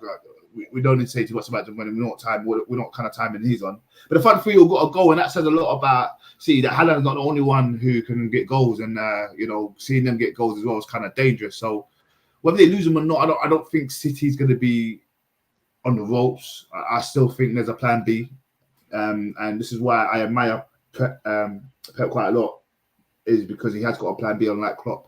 I don't think Klopp's got a plan B at all. I'll be honest with you. I think everything's the same. I've been saying this, and we do get that question thrown at us. Who's the better manager all the time? And Liverpool fans want us to say Klopp's up there, but Klopp is up there. But Pep is far up there, unfortunately, because he has got a plan B and he knows how to play. We've seen Foden go into that false number 9 role, for example, or being the last man up there. We've seen KDB do it. They've got plans that we haven't even seen yet, especially with this Alvarez guy that has just come in. But at the moment, Haaland's the main guy. He's caused a nuisance. I'm a bit worried. I'll say it in my chest. I'm worried for when we play them. It will probably be one of Saliba's biggest challenges at the moment, and Gabriel as a whole, because I know he'll actually stick on the right defender, which is Gabriel more time. So we see that'll be a good battle, to be fair. But all in all, yeah, man, they need someone like Haaland, man. But yeah, the whole team is amazing, man, and no fault. I think Walker's out injured, and then Stones had to fit him at the right back position, and Stones even done well there. He's a player that can play in a number of different positions. So yeah, they've got players. Look. Cancelo's still playing left back. What the hell? Well, he's unbelievable left back, man. He's not a left back. Huh? Same way Trent isn't a right back. They just play. That's their starting position, but they end up wherever they feel like ending up. Yeah. Cancelo's an amazing baller still. Oh, he is. Dumb. He's a dumb amazing baller. I want to say that for me right now, on form, he might be the best fullback in the league in terms of his form. On form, yeah. And even outside of form, he's definitely in the top 3 fullbacks. He's knocking the doors, yeah. Like there's 3 or 4 that are the best in the world. 3 come from the Prem. But so there's Hakimi, there's Trent, there's Cancelo, and there's Robertson. Robertson's tapered off a little bit the last maybe 5-6 months, but he's still Like he's probably the most balanced, but in terms of what they bring going forward, those other three are out of this world. They're stupid going forward. What about Reece James? You don't put him. You think he's just a category just below that? What do you think? He's probably in the same. He's with them, but I'll put him at like fifth personally. Okay. Yeah, I think I put him a little bit lower than that, only because he hasn't been consistently doing his thing like he did when he first started for Chelsea. Like last season, I thought he was really good up until his injury. Haven't really seen him return to that sort of form since. I have reached James higher. To be fair, it goes back to what we're seeing with Robbo and Trent. It's like it's not working when your team's not working. You're not going to look good, are you? So I'll go back to that. To be fair, but I have reached James top 5 as well. It'll be interesting to see how him and Trent go out in terms of this. It'll be a nice debate, I think, for the future. Him, Cancelo, Robbo, anyone who we want to throw in. I think Reece James has to be in there because when Chelsea played well, he played well. And as a fullback who kind of goes more attacking, and I think it's an idiot thing that Tuchel will put him as a third right defend CB. That doesn't make sense to me. But when he's bombing the wing, I think he's very active. And for me, if it was time to World Cup and England was to play, I'd 100% put Reece James over anyone. I do think that when it comes to the World Cup, Southgate will play Reece James, not Trent. 100%. That's already been proven. Like, yeah. Trent almost got lucky to make that last Euro squad before he got injured.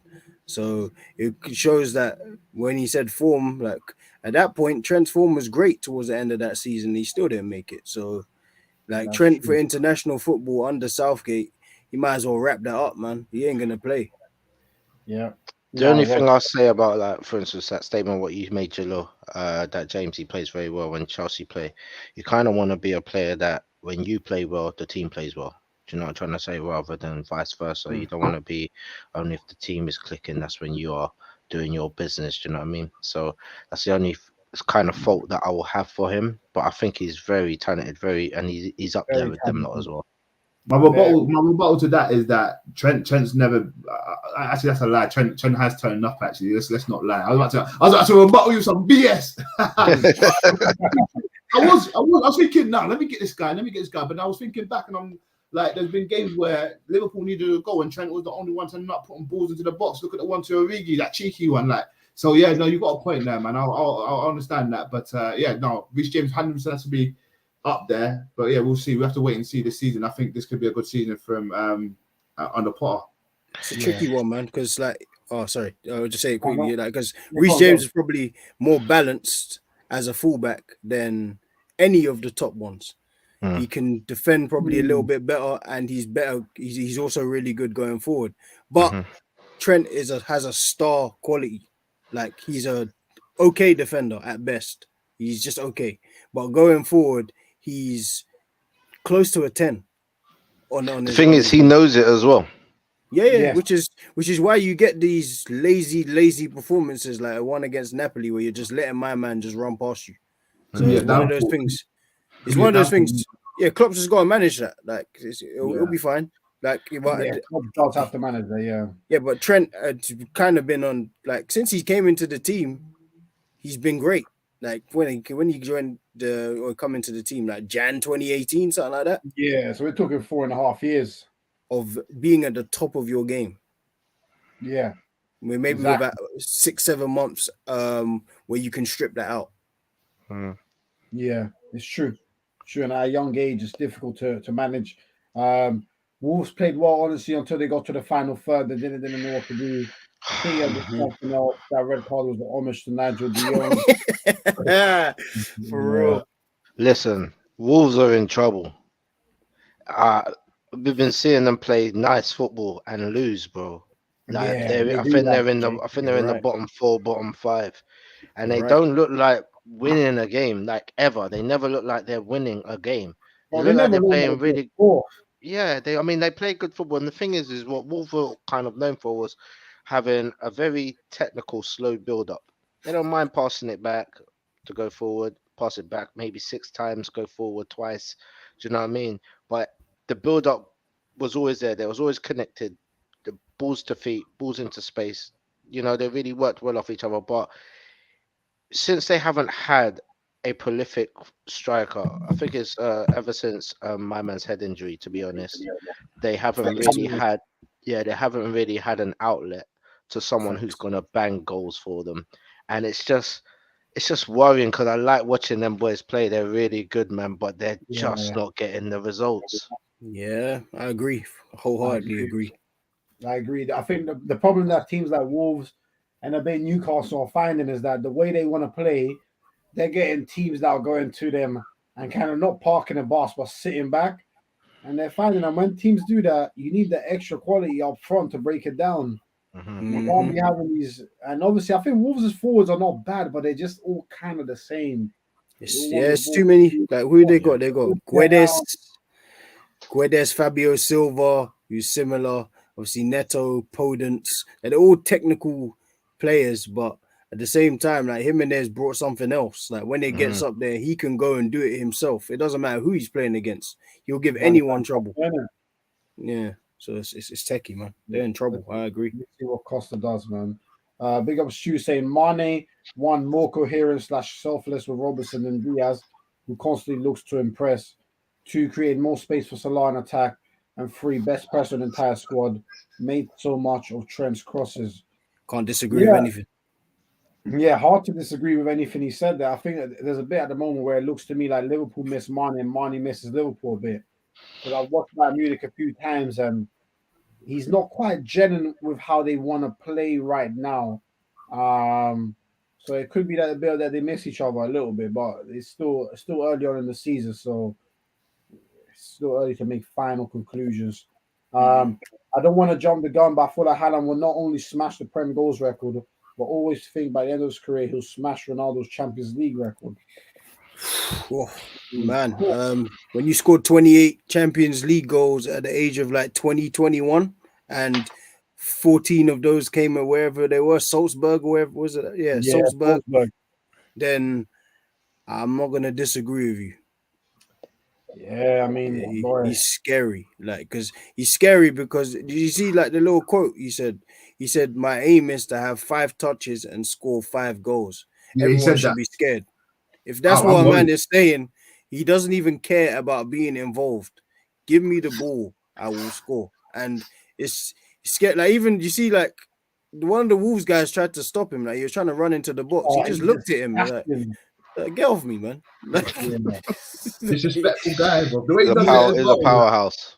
Yeah, and he's disrespecting. He's good at shit talking. Like he's disrespecting his Dortmund teammates. Like he doesn't play games, man. He's a dangerous striker. So let's just wrap it up with this. Like, how many Prem goals do we think? Haaland's got 11 and 7. How many does he have by the end of this season? Do we think? Get off the streets, you're touching 30. He's hitting 30, bro. Come on. 30. So do you think he breaks the last goal record this season? What was Salah's goal? What's 32. I won't say he will break it because we know that he would need to be rested because we know of his previous injuries. So perhaps not student enough to play every single game. Remember, Norway are not the World Cup. He gets a month off. Sure. Get off the streets, you're touching 30. I'm fine with that. All right. Do we know how many goals Salah had in his first 7 games when he broke the record? Yeah, it wasn't 11. It was like 6. But remember, the funny thing with these things is Salah didn't look like he was going to break it. Then he had that one game against Watford at home, scored 5. Boom.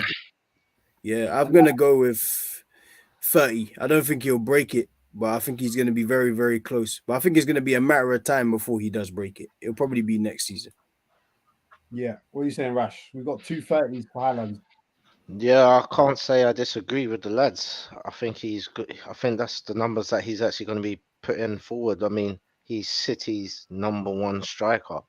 You know, and with those people coming around you, setting up the plays, putting the balls in the box, you're gonna bag, especially when you're a terminator, and that's what you do. You bang goals. Do you know what I mean? That those balls coming into you, he's gonna score lots of goals. He's the main person that they're looking for.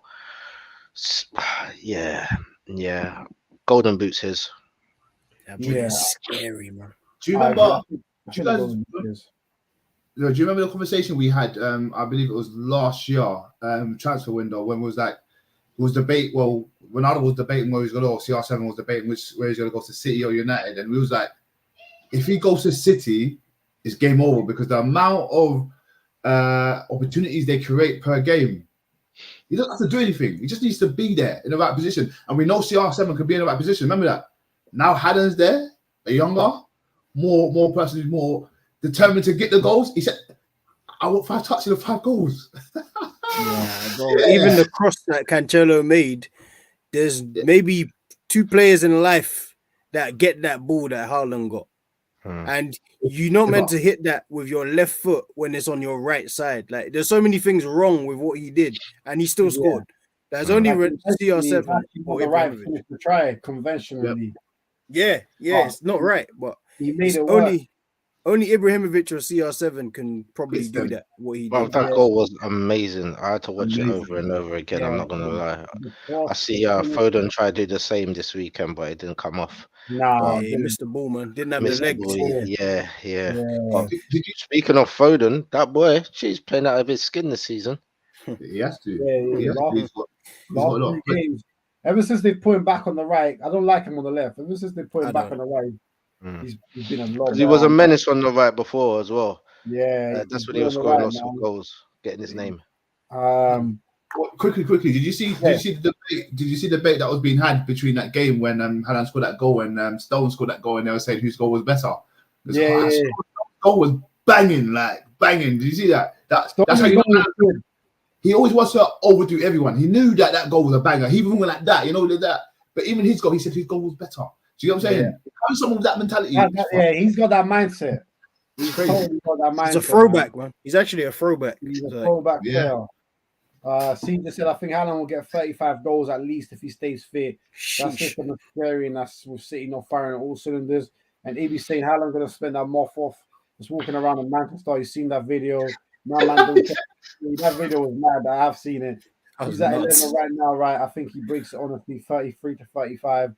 And probably the last comment of the day, just wait for Haaland versus Danny Ward. Rest in peace.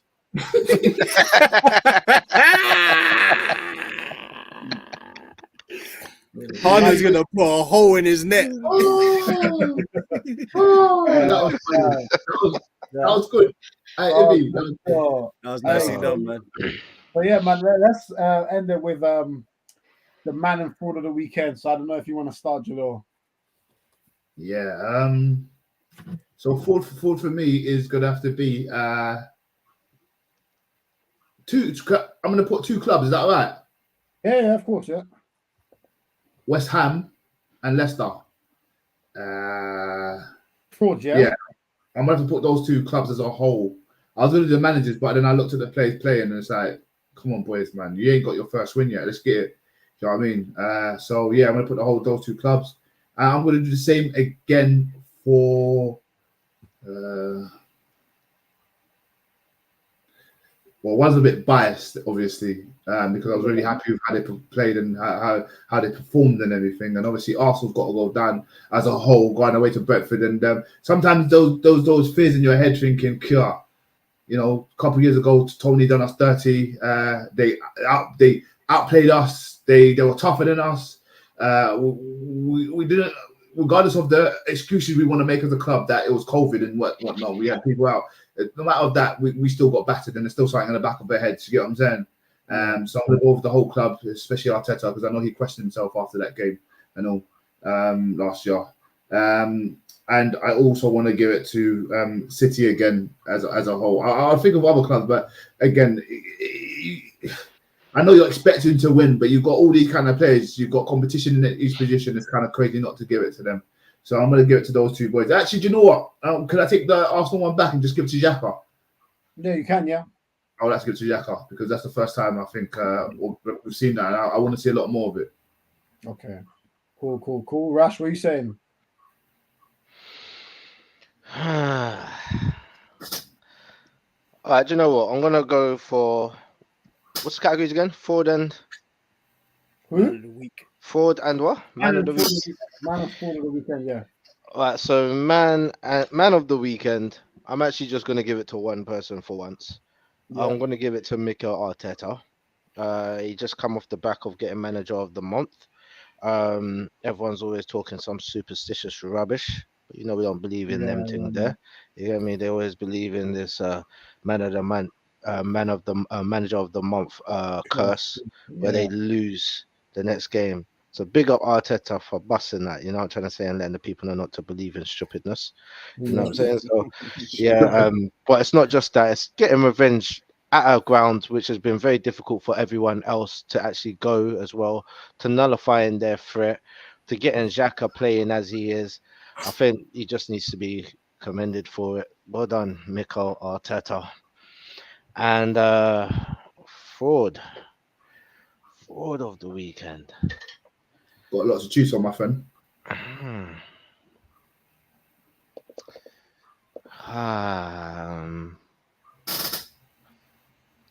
Forget it. Fraud. Yeah. Fair enough. Daddy boy, daddy boy. Stop it! He's already dead. Stop it! Yeah, no, down. I might get up again. Oh man. All right. So Rash's one is Danny Ward is for the weekend for Rash, and then Arteta is the man of the weekend. So what about you, Jeff? What are you saying? Xhaka man of the weekend. It's probably his second or third turnaround in the Arsenal shirt. You got to commend him for just keeping going. Most people would have given up by now. But yeah, man, just had a good 7 months. Played really, really well. Fraud of the weekend. You know, I'm gonna leave Danny Ward alone. I'm gonna go for Wilfred and Ndidi. That moment of madness possibly cost his team from, and maybe cost Brendan Rodgers his job. Because he didn't check his shoulders at all. He just controlled the ball. He thought he was playing in the park by himself, and Bentancur just went and took the ball and scored. And now your team lost 6-2. So Wilfred and Ndidi, well played, man. You did well. Yeah, it's mad with Ndidi because I remember a couple of years ago, Arsenal were saying everyone saying Arsenal should get him, United should get him. He was a proper hot name, and now it just seems like just like that. It seems like the interest is not the same anymore, and the level of Stock's performance gone down, man. Yeah, it's gone down. Man of the weekend, I'll probably agree. I'll probably give it to Shaka. I think he deserves it.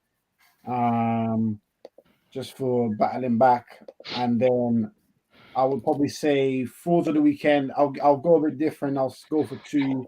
One Nottingham Forest, just because they're getting relegated. And then I'll probably say the Aston Villa Southampton game because that might be one of the worst games I've ever seen. That game was truly horrendous. Yeah, that was trash. If anyone had the displeasure of watching that, that's one of the worst games I've ever seen. Jeez. It was bad. I can't lie. So I'll give it to them, but mainly Nottingham Forest because they're just bad, man. They're Really just bad. But yeah, people, listen, we still got 8 in the building. Make sure that every single one of you likes the video, and if you're new, subscribe to RBT. Follow us on all the socials. We're about to wrap up now and wrap it up, but we're just gonna leave you all with some of Rash's thoughts, as we haven't done these for a few months now. So we'll just leave Rash and just drop a few thoughts, and then we'll be out, people. Yeah, so wasn't really prepared, but at the same time, there's a lot of things that's gone on over the last week. We've got some people who are mourning the death of Queen Elizabeth II. I was going to say her janaza. Her funeral was today, which many of us was probably watching on TV or going there to in person to go and pay their respects and tributes to the late Queen. She lived a long life, but we have a thing in Islam, what we say, Inna lillahi wa inna ilayhi raji'un, which means from God we came, and to Him is our final return. And everything has its end, just like she has the era in itself, and it's about really us focusing on things that doesn't seem to change, okay, that we need to be paying much attention to, as we know in the case with Chris Cabot, young black man shot dead by police in the streets of Brixton, I believe it was, through a car. So the police were shooting from their car into another car, killed an innocent person. They're saying it might be mistaken identity. They were trying to get the person who owned the vehicle rather than the person who was driving the vehicle, which then has to make us take a look at the conduct of the police officers and what they deem is okay to be done when they're answering certain calls. I mean, if there was no violence or any worry to human life, why do you need to take human life? And it's just one of these things where we don't really value human life enough. Okay, it's got young girls not caring about themselves. It's got young men not caring about themselves, not caring about the sons or daughters of other people. And obviously, it's worrying for the nation as well, because it's not about us, but it's about the children and the children's children. And what kind of environment are they going to be living in? What are they going to be seeing as their role models or acts of guidance? And if we can't trust the people who are been put in charge of policing the streets to deal with us properly, I mean, I understand when we see our leaders acting inappropriately over the last course of the last few years, we've seen our government act like criminals, so it's no wonder that the people who they instate to look after the civilians are also acting like criminals. But then they only want to concentrate on criminals. You understand? So Mm. I just think it's a change that needs to be made from the top down and from the down up. Because we don't want to see no more loss of lives that wasn't needed, unnecessary shooting, unnecessary stabbings, unnecessary murder. When has it been okay to lose life in this proportion? You know, when has it been okay to take someone's life? Totally disregard the fact that a mother spent 18 years of her life raising someone to be someone with dreams and aspirations, hoping that they will probably become successful and in turn look after the family. 18 years of trying to raise a soul for it to be taken away from you in a second. I couldn't even comprehend what that must feel like. But something needs to be done. Justice needs to be served. Things need to be done more than they're on suspension and these things. They need to be held to account for their actions, face the legal systems as any normal person would do, and be held accountable for what they did. I ask for God to give the families of Chris.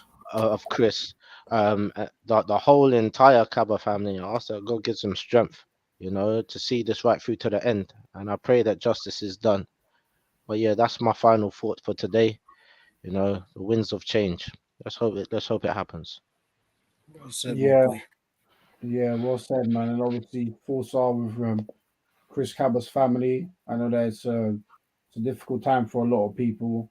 I think normally with shootings, you associate them more with America rather than England, the UK. But still, it shows that it can happen anywhere.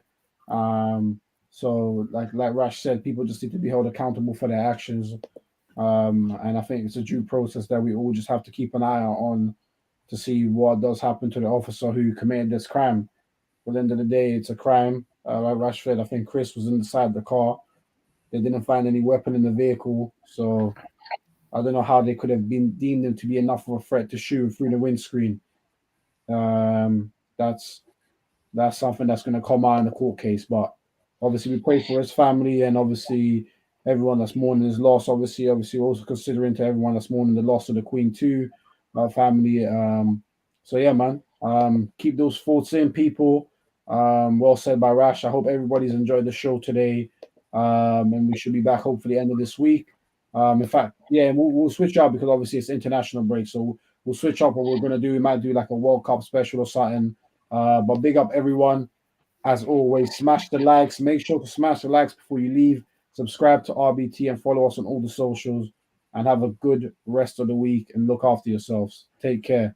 Peace. So. Peace.